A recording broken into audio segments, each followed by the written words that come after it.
क्या आपने कभी सोचा है मित्रों कि अहंकार केवल मनुष्यों को नहीं देवताओं को भी हो सकता है? क्या यह संभव है कि जब देवता संसार का संचालन करते हैं वे भी कभी अपने ही अहंकार में भूल कर बैठते हैं? मित्रों, पुराणों में ऐसी ही अद्भुत कथा आती है। एक ऐसी कथा जो हमें यह सिखाती है कि जब अहंकार बढ़ता है तो ज्ञान भी साथ छोड़ देता है। जय मां शक्ति। धार्मिक भाव परिवार के सभी श्रद्धालु भाइयों और बहनों को मेरा सादर प्रणाम। आप सभी का स्वागत है हमारी इस पवित्र यात्रा में, जहां हम देवी भागवत महापुराण को जीवन से जोड़कर समझ रहे हैं। मित्रों, आप लोगों ने अभी तक मेरा जो वीडियो देखा उसके लिए आप लोगों को बहुत बहुत आभार। पिछले वीडियो में हमने समझा था कि मित्रों शक्ति क्या है और जीवन में कैसे काम करती है। हमने जाना कि सच्ची भक्ति बाहरी बल नहीं बल्कि मन की स्थिरता है, धैर्य और विश्वास है। आज की कथा हमें यह समझाएगी कि जब शक्ति का स्रोत भूल जाता है तो अहंकार कैसे जन्म लेता है। पुराणों में एक प्रसंग आता है मित्रों। एक समय की बात है जब देवताओं और असुरों के बीच भयंकर युद्ध हुआ। लंबे समय तक संघर्ष चलता रहा। अंत में देवताओं को विजय मिली। देवताओं के लोक में उत्सव मनाया जाने लगा। सभी ओर आनंद था। इंद्र बोले, देखा हमारी शक्ति के सामने असुर शक्ति टिक नहीं पाई।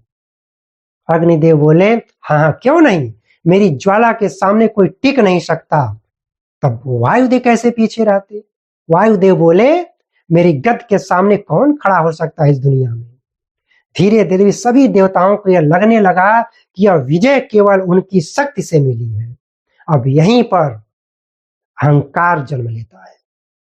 उन्हें स्मरण ही नहीं रहा कि उनकी शक्ति का मूल स्रोत क्या है। उसी समय एक अद्भुत घटना घटी। देवताओं के सामने एक रहस्यमयी प्रकाश प्रकट हुआ। वह प्रकाश इतना तेज था कि कोई समझ नहीं पा रहा था कि यह क्या है, कौन सी प्रकाश है, कितना अद्भुत। देवताओं ने सोचा, यह कौन है जो हमारे सामने प्रकट हुआ है। इंद्र ने अग्निदेव से कहा, जाकर पता करिए कि यह कौन है। अग्निदेव उस प्रकाश के सामने पहुंचे। प्रकाश ने पूछा, अरे तुम कौन हो। अब अग्निदेव कहे, अरे मैं अग्निदेव हूं, पूरा विश्व जानता है कि मैं अग्निदेव हूं, मैं अग्नि हूं। मेरी शक्ति इतनी प्रबल है कि मैं पूरे संसार को क्षण भर में जला सकता हूं। प्रकाश ने शांत स्वर में कहा, अच्छा, बहुत अच्छा। यदि आपकी शक्ति इतनी महान है तो इस छोटे से तिनकों को जरा जला कर दिखाइए। अग्निदेव कहे, अरे इतनी सी बात है। अग्निदेव ने अपनी पूरी शक्ति लगाई लेकिन तिनका मित्रों जला नहीं। अग्निदेव आश्चर्य में पड़ गए, अरे ये क्या हुआ। वापस आ गए।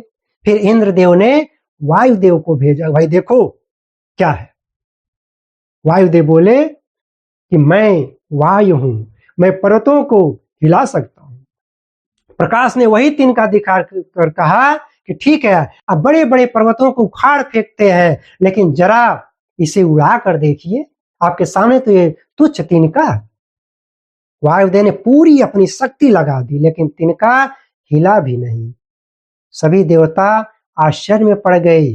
तभी वह प्रकाश अचानक विलीन हो गया और वहां मां शक्ति का दिव्य रूप प्रकट हुआ। तभी देवताओं को समझ आया कि जिस शक्ति पर उन्हें गर्व था वह उनकी अपनी नहीं थी, वह तो शक्ति मां की थी। मित्रों, यह कथा केवल पुराण की घटना नहीं है, यह जीवन का एक गहरा सत्य है।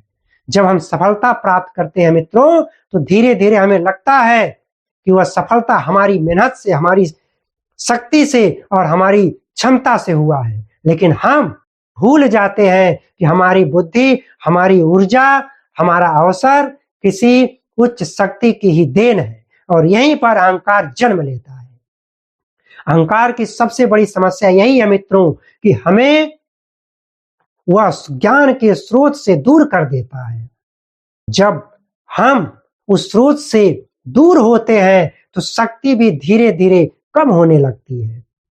देवी भागवत की यह कथा हमें यह याद दिलाती है कि शक्ति का सम्मान करो मित्रों, अहंकार मत करो। जितनी विनम्रता होगी उतनी शक्ति टिकेगी। आप जितने विनम्र होंगे उतने ही आप शक्तिशाली होते जाएंगे, लोग आपका सम्मान करेंगे। इसको हम एक लोक कथा से भी सीख लेते हैं मित्रों, समझने की कोशिश करते हैं कि एक बहुत बड़ा वृक्ष था, बहुत ऊंचा। उसे अपने ऊंचे होने का बहुत गर्व था। एक दिन आंधी आई, वह वृक्ष टूट गया। पास में एक छोटा सा पौधा था, वह बेचारा झुक गया, और जब झुक गया तो वह बच गया। आखिर क्यों क्यों ऐसा हुआ? क्योंकि विनम्रता मित्रों शक्ति को बढ़ाती है। मित्रों, जीवन में सफलता मिलना गलत नहीं है, लेकिन सफलता के साथ विनम्रता रहना आवश्यक है।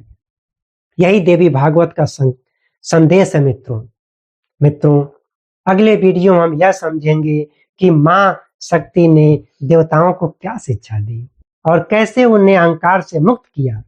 हम सभी को माँ शक्ति विनम्रता और सही ज्ञान प्रदान करें। हम लोग अपनी अपनी दिशाओं में प्रोन्नत करें। आप सभी मित्र लोगों के अंदर विनम्रता आए।